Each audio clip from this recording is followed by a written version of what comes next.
contagious smile. The smile that Hunter gave to anyone he met along the way.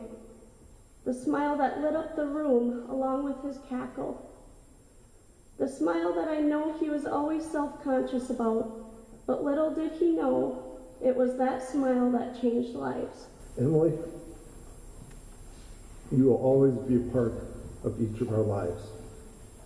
Until we meet again, I love you, girl.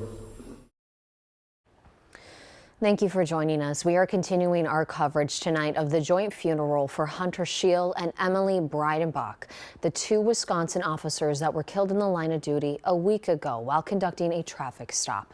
Family, friends, and fellow officers gathered at Cameron High School this afternoon to pay tribute before going to downtown Chetek.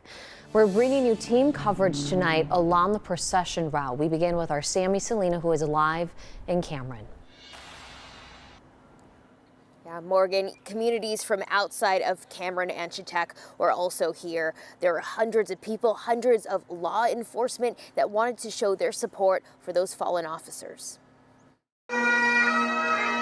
Support is given back. So powerful with the amount of support that come out. Just like the sheer number of law enforcement here is just amazing. These people put their life on the line every day. 1 week after officers Hunter Scheel and Emily Breidenbach gave the ultimate sacrifice. I feel horrible for those families. Now thousands are there for them. For last Saturday, they defined the epitome of what a hero is. They died heroes protecting our community. Hunter Scheel's colleagues and family described his kindness and dedication to serving and protecting. It was that smile that changed lives. I cry and cry, knowing I'll never see that smile again.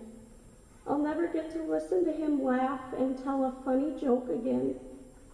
I'll never get to see him hug my mom or tease our younger sisters.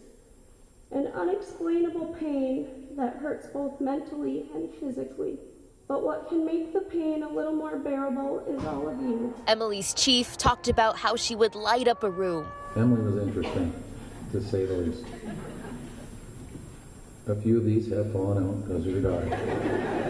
And her brother shared how she was larger than life. To say Emily was bigger than life doesn't feel like it does her justice.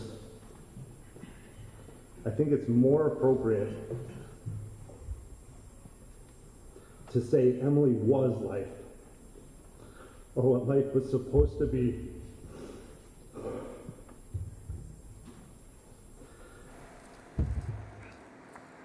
So the families of those officers wanted to extend their thanks to the community who they said supported them immensely, and that support continued during the procession after the funeral. Megan Reistad was there to cover that. Megan? Sammy, so we're in Chetek right now. Chetek was the final stop of the procession today. And behind me, you'll see a visible reminder of the grief being felt across the community. We're here at the police department. I just keep on thinking these young people, in the prime of their life, are gone. Law enforcement from across Wisconsin, Minnesota, and the country formed this procession today. People lining the route to remember and honor officers many called friends. The procession going from Cameron to Chetek, and then it dispersed at 53. Now tonight at 10, we'll hear more from the community about honoring these officers' lives. Live in Chetek, Megan Reistad, KARE 11 News.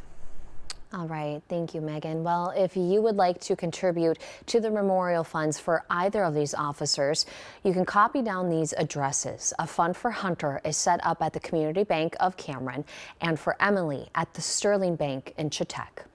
Stay with us as we are continuing our coverage of today's tributes to the two fallen Wisconsin officers. We'll have more tonight at 10 and on KARE11.com.